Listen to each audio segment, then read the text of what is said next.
আসসালামু আলাইকুম ভিউয়ার্স। আপনারা ভাবতেছেন অসময়ে আম পেলাম কোথায়? আসলে সব গাছ আম ফোরালেও আমার গাছের আম এখনো ফোরায়নি। তো যেহেতু ব্যাচেলার থাকি, যখন সকালে খেতে লাগে খালা না আসে, তখন এটাই দিয়ে পেট ভরানোর কাজ চালানো যায়। আমি 2টা আম নিয়ে নিয়েছি, একটা আড়ঙ্গর দুধ আর কিছু চিনি নিয়ে নিব, যা খেয়ে আমার সকালের ক্ষুধাটা নিবারণ হবে আর কি কোনোরকম। তো কিছুটা চিনি নিয়ে নিচ্ছি আমের ভিতরে, চিনি স্বাদ মতো চিনি নিয়ে নেবেন, ছেলেদের রেসিপি আর কি।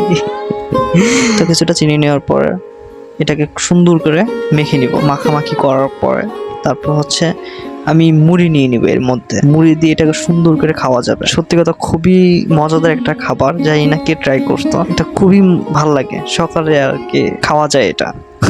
তাছাড়া ফজর নামাজ পড়ার পর আসলে যারা নামাজ পড়ে তারাই জানে সকালে কতটা ক্ষুধা লাগে, আর যারা পড়াশোনার জন্য বাসা থেকে চলে আসে মেসের মধ্যে, আসলে তারাই বুঝে যে আসলে কতটা খাবার কষ্ট হয় আর কি, সেটা আর কেউ বুঝতে পারবে না। তো যাই হোক, কথা না বাইরে আমরা দেখি ঝাঁকানাকা করে মুড়িগুলো দিয়ে আমরা সুন্দর করে মেখে তারপর সকালবেলার খাবারটা খেয়ে নিব। দেখুন আর কি ভালো একটা খাবার আর কি, সকালবেলার ঝাঁকানাকা করে মেখে খেয়ে নিয়েছি।